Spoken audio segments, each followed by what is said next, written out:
Today, Patriots, another story from our collection of Reading Helps Us Grow to celebrate Read Across America is The Curious Garden by Peter Brown.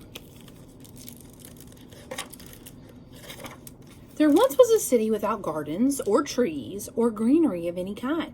Most people spent their time indoors, and as you can imagine, it was a very dreary place.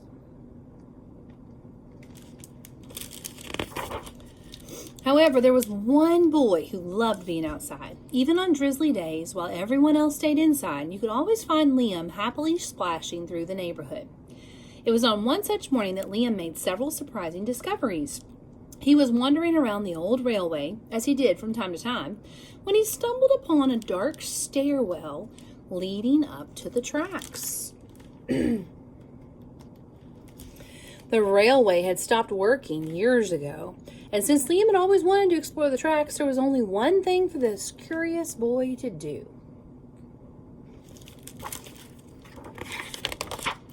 Liam ran up the stairs, pushed open the door, and stepped out onto the railway. The first thing he saw was a lonely patch of color.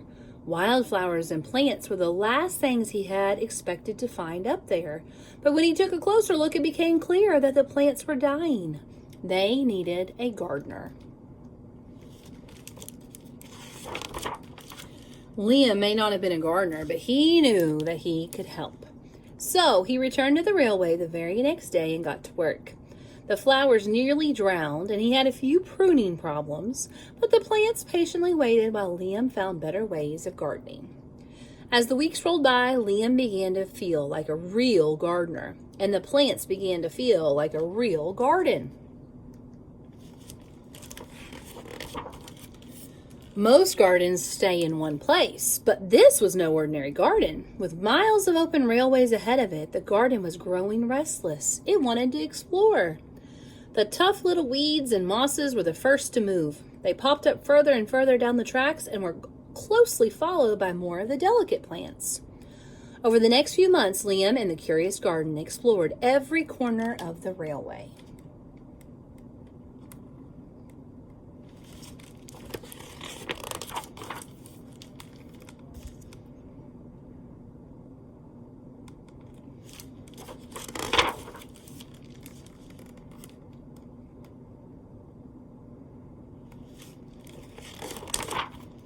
After spending his spring and summer and autumn with the garden, Liam's time on the railway was finally interrupted by winter.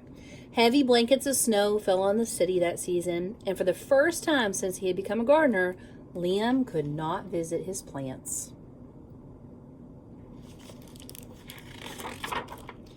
Rather than waste his winter worrying about the garden, Liam spent it preparing for spring.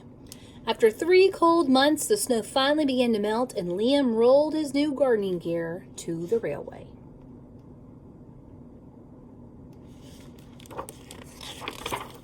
Winter had taken a toll on the garden, but thanks to Liam's planning, his handy new tools, and a little help from the sun, the plants soon awoke from their winter sleep.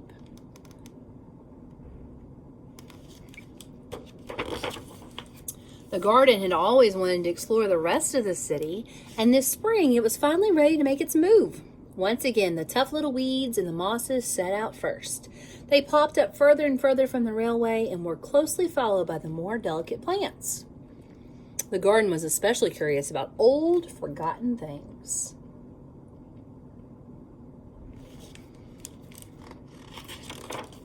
A few plants popped up where they didn't belong, and others mysteriously popped up all at once. But the most surprising things that popped up were the new gardeners.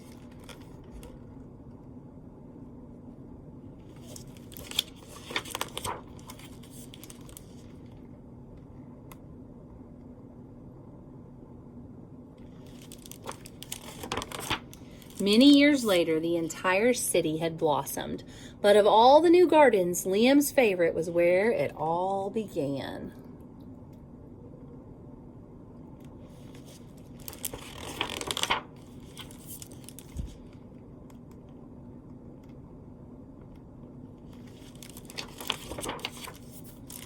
And that is the end of The Curious Garden. I hope you realize that when you do amazing things like start a garden, you can really change the world. Thanks for reading.